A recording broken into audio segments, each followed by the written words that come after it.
Hello, welcome to Nerdarchy. For nerds, by nerds. I'm Nerdcast Dave, and today I'm hanging out with Darryl T Jones from Splattered Ink, and you may have seen that name around if you've been following our channel and the different things we've done. Darryl was instrumental in the Kickstarter that we ran. He did all the cool doodads and made the page look really great for the Kickstarter itself, and not to mention all the fantastic maps in out of the box encounters were from Darryl. And you can even get the map packs over on the website with just the maps, and those things have been moving like hotcakes. So, how are you doing today, sir?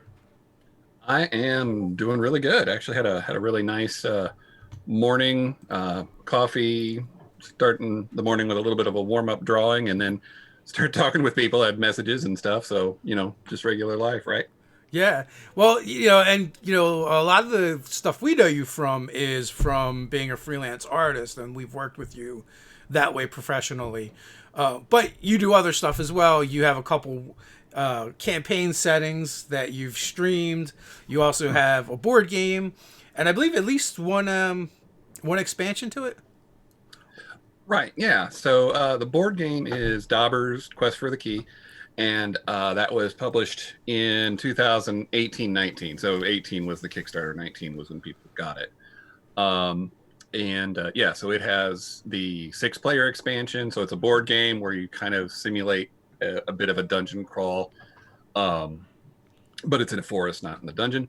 And then the 6-player expansion allows you to have 2 more players, plus there's a booster pack of cards, which is new weapons and creatures. So it's a really fun game if you like kind of this strangely anti-co-op, is what I call it, because you don't play against the game, you play against all the other players. They actually create the encounters for you while you're playing. So it's a real neat mix of themes there. So. It's actually kind of like the anti co-op game. Yeah, right. Yeah, it is. I'd like to explore that more, but it's there's a lot of things to do in life, and I've got a lot of other projects I'm working on. So No, absolutely. It is a fun concept in the sense that in a co-op game you guys all kind of team together to try and beat the game, but in this game, it's very much like there's going to be a winner, but in the meantime, you have to compete against the board, but you also can use the board against your opponents. And right. if you're not careful, you can inadvertently end up using the board against yourself as well. And there's also like different benefits that are kind of built into it, so it's kind of fun and it's very adventurous. But if you do search out Daubers, make sure you add Quest for the Key. Otherwise, you're just going to get all these markers for bingo cards. Right. Yeah. Yeah. It's funny. The name is just something that I got from my grandpa. He would say, "Keep your daubers up," and it was always just a term of don't give up. Be encouraged whenever you're facing something challenging. And somehow that ended up being what I called the little critters in my forest campaign setting. Actually, initially I did a short comic book that I self-published, and that was in 2001. So it's been a while since that. But as my kids got older and my family got into board games and things, it ended up the natural progression for us to kind of build that together. My son was really a big part of it. So. You do a lot of family board game nights. Right. We definitely do. What kind of games do you guys like to play? Well, we play a lot of everything, really. I mean, it depends a little bit on our mood, but we have plenty of games that are a little more like kind of take that fun. I won't say party games, but they're quick, mindless games that can make everybody laugh. But then we also have some really heavy games. I don't like Altiplano, if you've heard of that, or if anybody watching has. That's a real kind of crunchy, collect the resources so that you can use those resources to trade in for other resources, which you eventually get to use to make yourself win. So it's fun to have the range. I mean, this last few weeks we got the Rise of Fenris, which is a expansion for Scythe, and it's like a campaign. So we've been playing through that. I think we're on game 5 out of 8. So it's somewhere in the middle range as far as like kind of heavier games, but it's enough strategy, but it's still enough kind of interesting fun. So do you guys like more like indie type games, or are you guys also playing mainstream stuff like Sorry and Parcheesi? Yeah, no games like that. The closest we've gotten is we have played Risk a couple times. Um, my son loves it, of course, and I love it, but it's that type of game. Like if you know how to play it, and you're playing someone who's more of a casual, not war gamer, then they don't have the patience to build up their army, so they just lose and then they get mad. So we don't want people to be mad. We play games so that everyone can enjoy it. Oh no, Winners. who's the game board flipper in your house? Probably my wife. Yeah. It's real. I mean, it doesn't really happen, but I mean, there's just every now and then, she'll have a plan in mind, and then if it gets blocked, and she didn't think it was going to, I mean, and I understand, I'd be mad too, um, but Nice. yeah, it's fun. So you're currently GMing a stream right over on Unmade Gaming. Yep, yep. We are on Unmade Gaming on Tuesdays, which is today. Yay! So tonight, I think will be session 5, and it is called Thrall. Thrall was the other setting I created when I was in high school. Um, and unlike the Daubers, it's the opposite. So if Daubers are the light, happy characters trying to save the forest like Fern Gully, then Thrall is more of like in a horror slant. There's a huge sort of Frankenstein style theme where even though it's a fantasy setting, there's these certain characters who will literally take the parts of other dead warriors and put them back together and stuff like that. As you do. Yeah, as you do. It's not. See, I don't. In my mind, it's not necromancy because it's just sort of part of the world. But I guess it kind of fits that if you're a D&D, if that's your reference point. But the other thing about it is that all magic is has a cost. So if you have the ability to manipulate the energy in the world, then you have to expend some of your own energy, in which case mechanically that's your hit points. So there's a real expense to using magic, unless you found the loophole, which is the blood thralls, and that they're called that because they torture people, and if through fear they can replenish their magic power. So you either use your life force or you use the life force of other people, and that's the whole premise of it. You've got this world of people that are evil and bad that are in control because they just have an inherent advantage at the moment. So I don't know if I explained that in any logical sense, but No, you did. I'm laughing at one of the comments. I need to open that back up. I didn't have it muted, so Yeah, yeah. I know the feeling. I always have to make sure I do that before we get going. So, how yeah. deep are you into this into the game on Maid's channel? So I think tonight is session. I think I said session 5, but I think it's 6 actually. So um, we're really sort of just getting started. I'm looking forward to potentially doing a second season, because I've seen how, especially on his channel, if you're in your second season, you've got a fan base sort of established. So if that happens, yay. I mean, obviously it's up to him, but it's super fun. People seem to be really into it. And one thing I've not tried to do, an idea I had that I am doing is in between each session, I'm releasing like a little scene that I just write in prose. Mm-hmm. And it's, like if you are watching a TV show and you've mostly follow the protagonist, but then there's a cutaway scene where you actually get a glimpse into what the bad guy's doing, right? So I'm writing that and letting the people on Discord read it, and it's been really fun because it's just creating a much deeper experience for them when they go watch the live play. So Okay, that's pretty cool. That's a little bit different. How's the response been to that?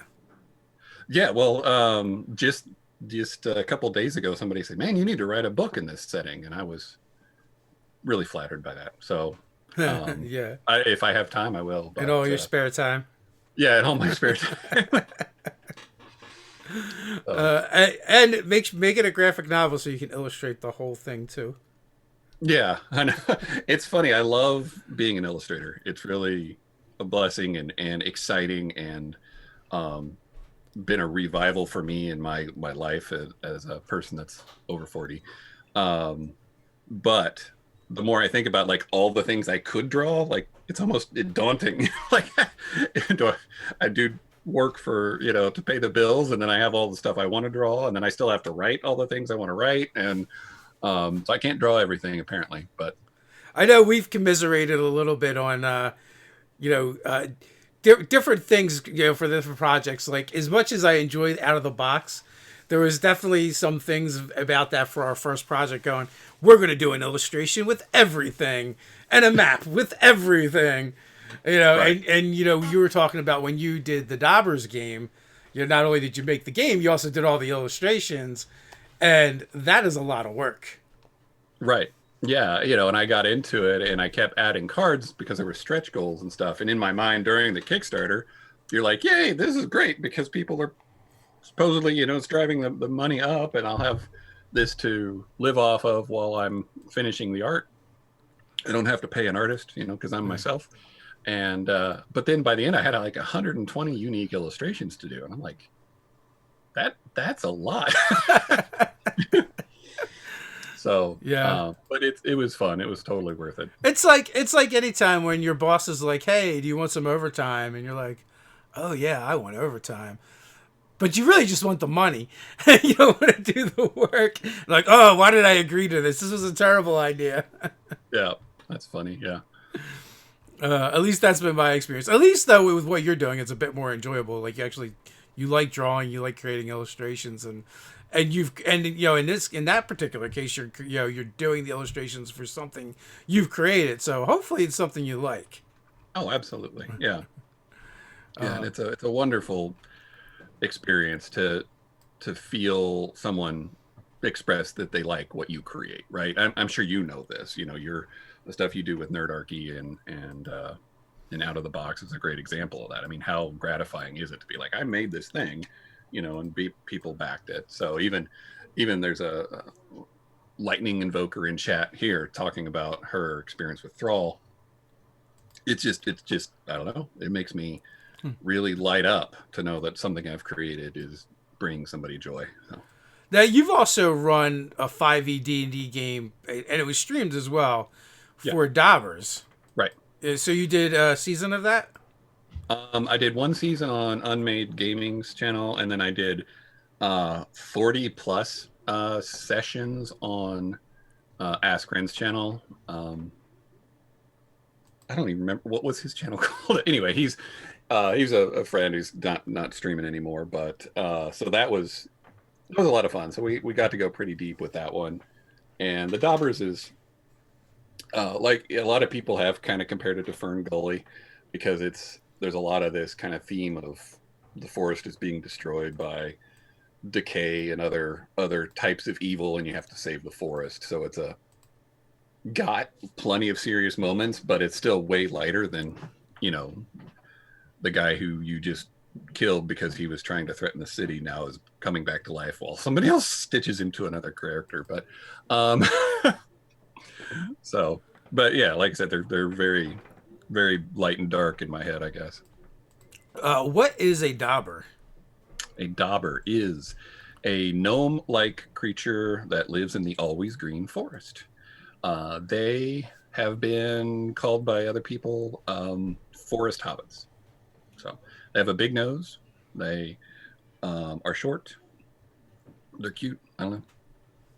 You can go to splatteredink.com and go to the daubers. I'm sure you can find some illustrations. There's a menu item for daubers. They Exploding dice. Yeah, there we go. Oh yes, I was trying to Friends think. channel. I was trying to Yeah, think of it as well and could not yeah, because when Askin was still streaming, we had him on the last round of live chats. I cool. think he's actually somewhat local to us too. I think he's in the New York area. Yeah, Yeah, he's in the New York area, or he was. He might have moved, but again, since he's been less um, in the community, I'm not sure what he's doing. But yeah, Yeah. yeah. Chris, who's in chat, was a dauber in the first season on Exploding Dice, so he's a good guy. Nice. So Yeah, yeah, yeah, so you streamed quite a few games of that then. I mean, that's, you said 40, probably like another 12, 52. So that's like a year's worth right there to keep people busy. So what yeah, kind yeah. It was over a 2 year span, but yeah. so what kind of stories, were you telling in the Dobberverse? Yeah, so like I said, there's a lot of the theme of saving the forest from decay and other evil that would stall life or whatever. But the kind of the big overriding bad guy was a character called the Shamble Man, and this guy was sort of a semi deity kind of character. Um, and there was a jealous dauber who was learning magic, and she tried to use the Shamble Man to increase her power and become, the ultimate whatever, so that she could become king. Because apparently she was, well, I mean, what you find out through the story is that she was actually the firstborn, but due to her being basically a jerk, she lost her right to inherit the kingdom. So she made a deal with the Shamble Man, which then she became cursed. One of those deals that all deals with bad guys happen is you think you're going to get one thing, and you get something else. So she was cursed, and the whole story just kind of followed the things she was doing that was trying to uncurse herself, but in the process causing all this decay and stuff to happen in the forest. So you're chasing her around and her cohorts, and eventually she finds the light actually and gets saved as opposed to having to be killed. So she gets uncursed, and she, asks for forgiveness and all this stuff. So, okay. Very, very Disney ending. Very Disney ending. Yeah, yeah. So have you considered releasing a 5e version of Daubers? Because it feels like you have a lot of that world fleshed out. I do. And I would like to. So I very much believe that that'll be my next project that I personally publish. Um, I think at the moment, I'm just not sure when I want to do it. With some of the stuff after publishing the board game, there was a lot of transition in my life, and learning to be a full-time freelance artist. There's just a lot of changes. So now I'm wanting to make sure that I have, my work life and my family life and everything really stable before I do another Kickstarter, because those are pretty intense. And I really enjoy the work I'm doing, so working with Nerdarchy and working with um, Bellwether Games and helping with the illustrations for those board games and stuff. It's really gratifying. So Yeah, it gets hard because everything starts blending together, especially when you kind of work for home and work for yourself. It's figuring out. It's almost like you have your freelance work and that stuff, and then if you were to do your own projects, it's like figuring out where to put them in, because as we all know, they don't pay anything until they're kind of out there. right. Yeah, so it's tough. The creator life is not an easy life. Yeah. It can be rewarding, but Yeah. I'm wanting to kind of work through a lot of the text and stuff like that for the book, and an idea I have is to actually kind of self-publish it and just do a really, really small run that costs, very little, and then try to use that as a little bit of a catapult, maybe at conventions and stuff next year, have it and just say, if you're interested in this, here's a beta copy or whatever, and see kind of what the response is from people other than those who are working directly with me. mm, Um, because it's really hard to like blind test this stuff when it's all in your head, right? So getting an opportunity for somebody else to read it without me coaching the knowledge. well, what Decameni did with Humblewood. They released that as it was like a 79-page PDF that they would give away for free, and they did for a while. And we like discovered it on their site I mean, we've worked with them in the past on some different things, and we're like, oh, this is actually really, really cool. And and they eventually turned that into like $1 million Kickstarter, and and Daubers makes me kind of think along the same veins as kind of like the flavor. They're different themes, but the flavors are very similar. Where it is a lot more lighthearted. Um, I could see it having more of an appeal to to younger audiences, Right. which is really cool. Yeah, and I think that's, well, I didn't know they did that.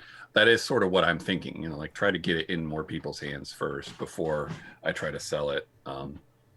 Because it has that familiarity that we all love from D&D of like the Lord of the Rings esque kind of wholesomeness, but it is a new setting and new characters and new monsters and stuff. So um, I think there is a lot of potential for it. So Chance's D&D spellbook question: you're both incredibly hardworking creators. Any tips on preventing burnout?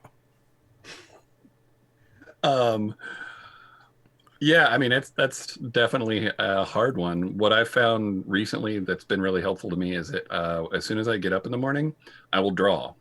Um, I used to have to like plan when I could draw. Like, okay, so this today's a drawing day, tomorrow's a design day, whatever's a writing day. So now I'm just drawing in the morning. Sometimes it's work that I need to be working on. Sometimes it's a little bit more of my own personal just loosening up and warming up.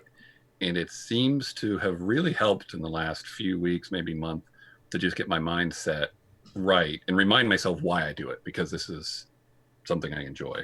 It's a privilege to get to do it. That's the best I got. What Yeah, about you, Dave? I'm just hard at it. Like, I'm just stubborn. That is what gets me through. Because it is hard. Because you do, when you're a creator, you have to be able to self motivate, and you have to put in a lot of times you put in a lot of work without ever getting getting to see the results for a while. Like, we launched our Kickstarter in 2019, but we started in 2014, and we had to build up to that, and with everything we've done. So so that part, it can be challenging, especially more so I think if you're a solo creator, because literally you have to wear all the hats and do everything yourself. Yeah. Initially when we started Nerdarchy, I put together a team, but even of that team, that's changed. Like, two of the people we originally started with aren't here anymore, and we picked up somebody else. So, Hmm. like, figuring out your own boundaries and your own balance is super important, and knowing what works for you. What is, what's not going to push you past the tipping point. So you're going to have to kind of feel that out, and know when you need to take a break and back off. And so it's sustainable. That Right. that is the thing. Like, I've always been kind of an entrepreneur and driven, but there's definitely things that I've done in the past that weren't sustainable for me because I didn't see any immediate benefits or gains from it.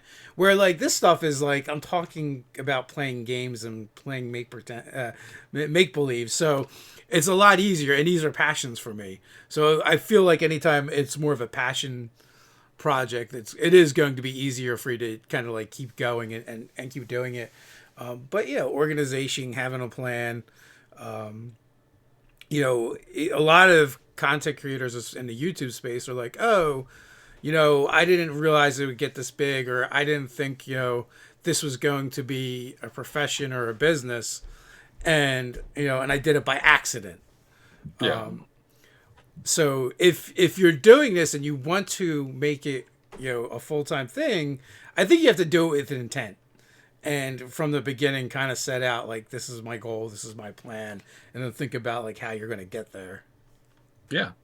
Yeah. I agree with that. I also, it speaking of the passion side of it, I know that when I get to play D&D, especially we were talking about earlier, is that to get that feedback from someone who enjoys it, that prevents burnout for me. Like, just the first time somebody says, that scene made me cringe or maybe jump for joy or fall out of my chair, then I'm like, okay, I'm gonna keep going. This is what I do.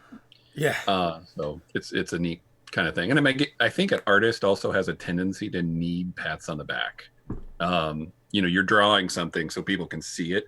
And if you don't get any reaction, like it's hard. There's this kind of exposure that you've let out there. You've opened yourself up. So you need to get that pat on the back every now and then. Yeah, I mean that makes sense too. And also it's like it's a skill set when when you're drawing, you're illustrating. It's a craft you've been honing. It's a talent that people have where like me, I'm just a moron talking on the internet. So it's like I just give my opinions. Ted just gives his opinions. But I think it is actually harder being an artist or someone who creates like that because it's almost like they're evaluating your self-worth, right, for what you do. I hate doing art directing. I absolutely loathe it. I like seeing the cool stuff that comes in, Yeah. but I hate being the guy that has to say, no, fix this. I don't like that. Or this needs to be better. So Yeah. that part of it, I do not enjoy at all. Yeah, well, I mean, but that's part of it, and any experienced artist is going to be okay with that from an art director. But it is interesting because there's like two, I guess, sides to that coin. When you are just doing your own art, your own passion art, whatever, it is like you've opened your heart up for people to either spit on or pat. Um, but as a contract or employee or whatever we call that, you just it's part of the territory, and you do get a little thicker skin over years. So Yeah. Well, and even like now that like we're making more products and we're using more people for different stuff, like you're evaluating different artists and comparing them to each other. Just feels very very personal. yeah, yeah, no, I get it. Yeah, there's so many different directions I could go, but yeah, Yeah. I think everyone's work is like that, including yours. Though you've got a lot of knowledge in the D&D space and RPG space that influences your opinion that you share, right? So that definitely gives you the authority to speak on it, and that's why people listen, and that's why you have grown the way you have. So there is a lot more to it than just being a moron sharing your opinions, because that's not true at all. Uh, so Brandon has a question. Let's see what we got here. Any suggestions for an aspiring creator with no free time, stay-at-home dad with two small kids that need near constant supervision, and a wife is essential worker that goes to bed early? You're probably going to have to like give up sleep. That's where I think it's going to come from. Or you're going to like, depending on what ages your kids are, if they're napping, you're like doing stuff while they're napping, or you're like sneaking it in. When they're occupied, depending on how old they are, how occupied. So Yeah, I know we were talking about it before the stream started. The schedule has gotten so hard to maintain without any external things yeah. causing us to keep our schedule. But there was a time in my life when I got up about 5 o'clock every day, so I could work on my stuff for a couple hours before starting the other things. Not only the other things, but also so that I could work while everyone else was asleep. Yeah. And I mean, it's a real thing. You gotta find a way to do that. If and I even hate saying saying you gotta find a way to do that, because I don't know how you do that. Like, there's just something that'll rise up in you. So I can't tell you to go do it. You have to kind of find that for yourself. But it'll happen. So I don't recommend Chris's suggestion necessarily. I don't either. I just saw that. You'll just be like, I'm Not working cool, so man. much. I have so much child support to pay. No. So the only thing I would add is either stay up an hour later or get up an hour earlier and try to work for that 1 hour a day and figure out how much you can do in 1 hour and just do that for a while and see how that feels. See what that looks like. If I had to choose between the two, I would say try and get up an hour earlier, which right now my sleep schedule sucks, so I couldn't even. I wouldn't even want to have to fathom that. But the reason why I say do it in the hour beforehand is because whatever happens throughout the day is going to happen. You're going to do it no matter what because you have to. But if Right. you wait till the end of the day, you just might be too mentally or physically fatigued to be able to focus on creating. So if you take that time before your day starts and do it then, you know, the rest of the day will happen. I guarantee it. But if you wait to the end, the creating may not happen. Or Right. you might not be in a mental place to be effective. Yeah. Yeah, that's usually my default is evenings a little too hard to do it. But I try, if I can squeeze in a little extra. But mornings are great.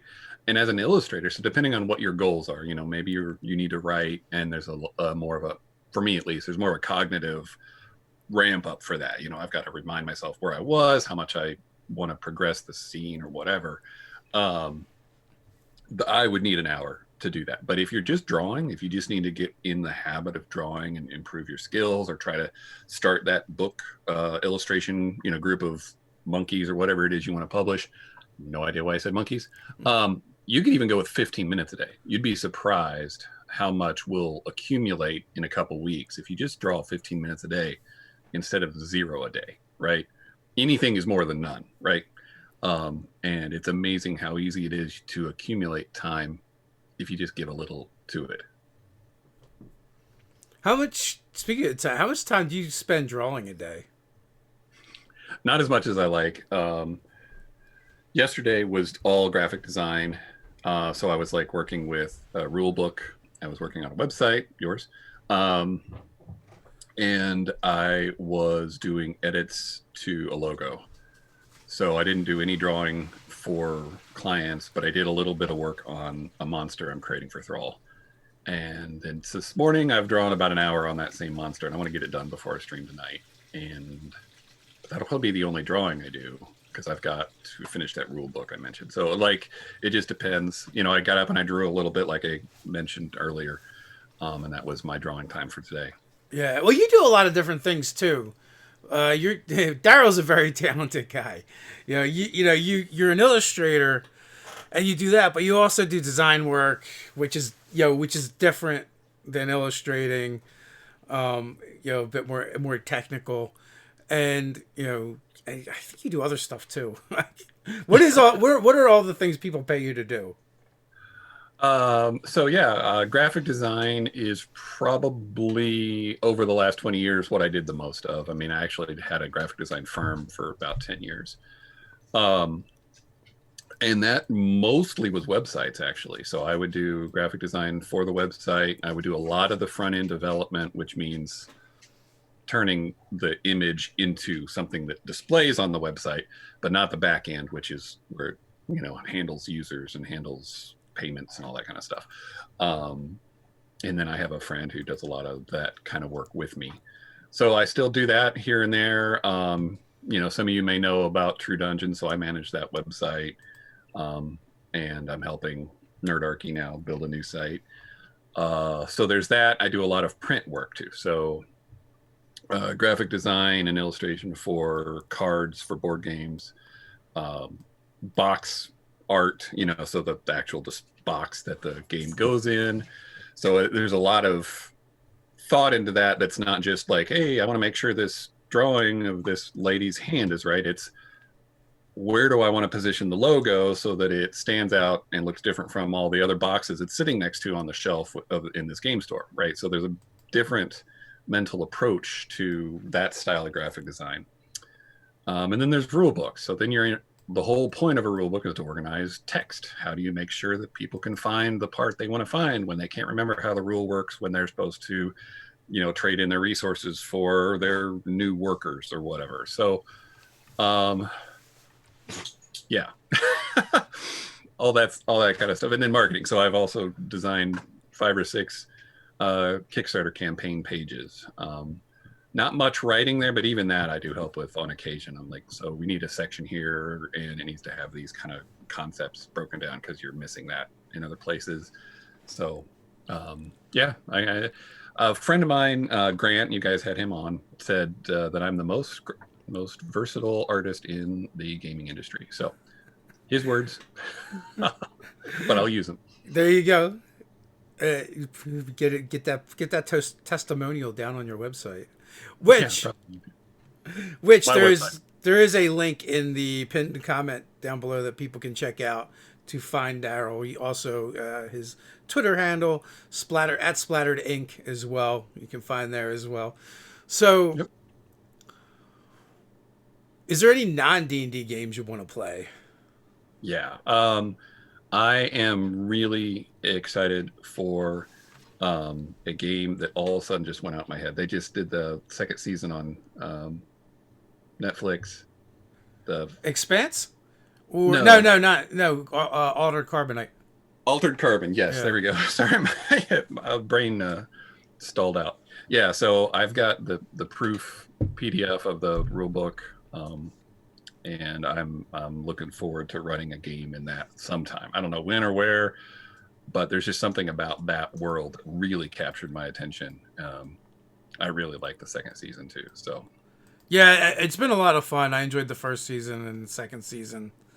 Yeah, I was super excited. I ran into Ivan Van Norman at PAX Unplugged, and we briefly chatted. He was telling me that that they had gotten the IP for it and they were doing the game, mhm. and I was like, yeah, but when's the second season gonna come out? And he's like, oh, it's in production. It's finished production now. It'll be out soon. I'm like, That's yes. cool. Yeah, yeah. So I'm excited to play that.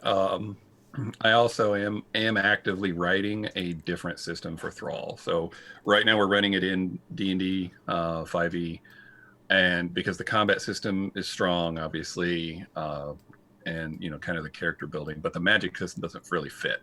And so much of D&D is built on the magic system, and you've got so many even non-casters who have spells, right? So Mm. it feels like I'm not doing the setting justice by taking the monk and saying, well, you can't use your key because that actually would fall under this category from the magic circles, because there's like these circles of magic and everything. um so I don't want to hamstring anybody, Yeah. but if I can build that and write it right, I think it can support its own system. So The I bet Cipher System would work a little bit better than D cipher and system D. probably would. um Only because your stats are your resources that you yeah, spend to do things, and you could literally cast using your physical stat instead of a mental stat. right. I mean, and that's a really good possibility. If I could play cipher system to really feel it out, and because then maybe I just write the setting in cipher system, because I do feel like it has a lot of the elements that I want to create for Thrall. So that using yourself to do the things, that's the whole point. You're not just, I don't know, you don't just read a book and poof, fireball. Yeah, and it's a really easy system to learn too. The only thing, my only bugaboo with Cipher System is the GM doesn't roll dice. And, Yeah, and I've heard people go, well, you could, but it kind of defeats the purpose of playing Cipher System on some levels. Um, but I think as the GM, I like rolling the dice. As it's part of the game. I'm just so used to it. So right. that would be my only thing. But other than that, a couple times I've used the Cipher System. It's been a lot of fun, and it's flexible. It's just not. The only thing I will say is if you like crunch and complexity, it's not very granular. Hmm. But if that doesn't matter to a person, then it's a great system. Yeah. Well, the Thrall system that I wrote years ago, it needs to evolve, and that's sort of why I was writing it again. Yeah, but it has this kind of weird bridge between it being a little bit crunchy but a little bit more narrative. So I want it to be a narrative system. But when it comes to combat, there's something that I really have enjoyed that I experienced with the old system, and I even tested it a few times this last year, was that I do initiative in reverse order. So you get your initiative, and then whoever has the highest initiative goes first, but they declare their action last. So if you're getting attacked by somebody with a lower initiative, you can then choose to defend, as opposed to everyone just attacks, and then whether you're hit or not is based on just the number, like AC, Mhm. not to knock AC. Um, and when that system works, what I've seen is a really neat back and forth in combat where you have actually people parrying, and or they go all out. They're like, I'm not going to defend at all. I'm doing all of my points into attack. They leave themselves open, but they hope they get the kill strike, right? Mhm. So it's I really like that, which that becomes crunchy. But then out after that, then I just want to be narrative, just role Yeah, playing and stuff. So the balance can be tough. So yeah, yeah. Chance's D&D Spellbook has a question for you. Have you ever given any thought to having video tutorials? I find that a lot of people seem to dislike reading. Video tutorials for what if they're just liking reading, like for art and stuff, Maybe. or I don't know. I don't know. Yeah, that's what I would guess, since it's a big part of what you do. I mean, it depends. Like, people dislike reading, but at the same time, it depends where you look. If you look on Reddit or on websites and blogs, you'll find a lot of people that like reading. And what you might find is they don't actually like videos or audio for whatever reason. There's different mediums for different people. Yeah, it's always my setting too. Like if I like, oh, I need to figure out this thing, whatever it is, and I Google it. If I'm sitting in my chair in the living room and everybody's around, I want to read it. If I'm sitting at my desk, I want to watch a video, because this, like there's other stuff going on, and I can't have a video playing while my kids are watching TV or whatever. Yeah, I Uh, mean, if I'm like trying to figure out a thing right now while I'm doing it, I do tend to like video because I can pause it. yeah. Like, do the step, hit pause, do the next step. Okay, so Chan says play system. So I don't know. That's a pretty interesting. I mean, I know technically on my website, the videos for how to play Daubers, the board game, are not there.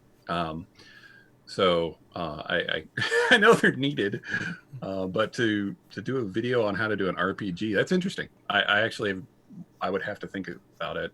I'm not sure what that would look like, because so much of an RPG system is Yeah, like, tutorials on kind of like building out the process. I mean, there's lots of tutorials for different things too, where people are doing like they're doing. Well, I don't know. You wouldn't even really call it a tutorial, but I guess in some ways it is, where people are doing like their game prep and recording it at the same time. yeah on Twitch or whatever. I mean, in all your tutorial or your videos on how to build a all barbarian party, or how to maximize this one type of character. I can't think of any example. Do you know what I'm talking about? Yeah, yeah, like That those stuff. are kind of tutorials, I guess. Yeah. Just not like well technically done tutorials, because we do more of a conversational style when we're doing that kind of stuff. But yeah, and there are plenty of channels that do that kind of stuff as well. Yeah. Oh yeah, it looks like Dave likes the idea of declaring actions in reverse order for initiative. Yeah. So I think it's really neat because it creates such a different um, I, type of act. there's a little bit of an older school style play too. Like in like the earlier editions, I think we all did that. Like you would declare your actions and then you would roll initiative, and then like you were kind of. It was also a lot more punitive, so you were like stuck into the action that you declared. Yeah. Where more like now it's kind of more gamified, Right. I mean it's a turn based system, so no matter what, it's kind of hard because it's not happening real time. You have to go around the table and everyone does their thing. But whereas in the real world, everything just happens at once. So Right. that's the trade off, of playing a game. Right. Yeah. I mean, the reverse initiative is slower too. It makes combat, especially with 5 or 6 people. But I don't know. I think it's rewarding. I love the idea of somebody being able to parry and it making sense, as Yeah, opposed to whenever I play D&D and let's say somebody rolls to hit and it's just below their AC. I always describe that the reason they didn't hit is because of the armor or because of the guy's physical ability to do stuff, as opposed to just missing, right? But I feel like I have to make that up too much. I mean, yeah, that's part of the point. We're all make believe, but yeah. So now I feel like a system like that would be terrible for stream games It might be. because well, no, like some games just lend themselves better to being streamed and played. Because honestly, like the parts that I think people really enjoy aren't the combat. So, like if you have a game that's really combat heavy and really tactical, those to me don't make good stream games because that's like the least interesting part of the stream. Right. Usually it's like the interaction of different people with each other and the NPCs that people really seem to enjoy. It's been my experience anyway, and kind of like where when I was watching Critical Role for a while, I would like fall asleep during the combat. Like Yeah. I liked when they were role playing with each other and the story elements were going on. But as soon as Matt like brought out the battle terrain, I was like, "Ooh, that's cool." And then I'd be falling asleep, nodding off because it was no longer that interesting to me. Yeah. You know what? I don't remember. I mean, I watched the whole first season while I was drawing. It was just playing Yeah. in the background, so I enjoyed it. But yeah, I think I agree. It might not stream well. It might though, but again, my style of DMing, combat doesn't happen very often. So this is our sixth session, I guess, for Thrall. We've only had two actual combats. Um, One of them actually bridged two sessions, but Yeah. because I want that combat to be really impactful. Like this, if you're getting to a fight, it's life or death. It's not I'm clearing the dungeon. You know. So I was reading one of the comments. Was kind of there's Luke from the DM's Lair allows the players to discuss strategy for a minute each time they come back to the top of the initiative order, which like that stuff is fine. Like I think it's kind of cool at your table, right? You Yeah. wouldn't want to do it on I don't know if you'd want to do it on a stream, but at the table it doesn't matter because like all those parts are fun, right? That's Yeah. part of that's all part of the experience, and that makes sense to me anyway because if you think about it, like in theory, the adventurers are going to be probably more capable. The characters are generally more capable than the players, right? And would have more Right. understanding. So I do believe in this, like almost like this collective consciousness when it comes to the group for doing things because it helps elevate each of the individuals beyond where maybe the player is. Yeah. Yeah. Like, how do you role play an 18 intelligence? Right. Nobody knows. Yeah, right. Like unless you're actually a genius, yeah. How do you do Right. that? Right. Um, So So Brandon's got a question for me. When are you guys hosting your next fan game one shot? I am actually doing it the last Sunday of the month at 2 p.m. Eastern time. Um, so I think I still have to send out the email, the invites to that game. So we've already selected 10 people. The first 5 to get back to me will be in the game, and then generally there's all the slots don't get filled for whatever reason, and then we will from there either send out the patron or Discord or I don't know. We pick some random spot or another. It's usually patron because we get the best response over there. cool. But that's when that's going to be. We announced it at the beginning of the month though. So we are pretty much at the end here. What do you got to say before for your parting words before we head on out? Is it too late to get back to the Melikor Wiseman question? I don't know what it's. Nah, go ahead. Okay. I don't have either of you seen Bofuri? I don't know what that is. Um, I don't want to get hurt, so I'll max out my defense. And if so, what are your thoughts on it? Oh, Comedy it's a and comedy anime for anyone who doesn't know what about it. Oh, okay. All right. My son Well, might know, but I do not anime. yep. Sorry, I just saw the question and sorry, we don't have a good answer for you. Yeah. Yeah, max out my defense. Yeah, I mean, I guess that's the strategy for a character build. But we'll. Sorry to not have a better answer for you. But yeah, no. So as far as the into things go, I mean, thanks again for everybody who came to watch. I love getting to talk about D&D and Thrall and all my shenanigans with Dave and the Nerdarchy crew. Like I said, tonight we'll be on Unmade Gaming. So if you watch Twitch, go to Unmade Gaming on Twitch. It'll be at 8 p.m. Eastern. And also, I am going to start running another D&D game sometime. I'm kind of hoping to do a daytime game. So if you guys like Thrall or Daubers or just want something, maybe drop me a line on Twitter, and we'll start putting something together. But yeah, also I just started a Patreon. I guess I should mention that too. I've only got 2 things up there, but art and maps and stuff I'll be posting mostly RPG content. So Can they find that? Can they find that through your website?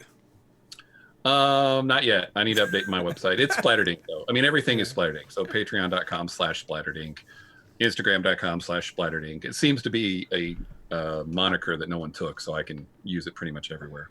Whenever you want. Nice. Well, thanks for coming on, Darryl. Really appreciate it. Thank It's you. always a pleasure to talk with you. And until next time, everyone, stay nerdy. Stay nerdy.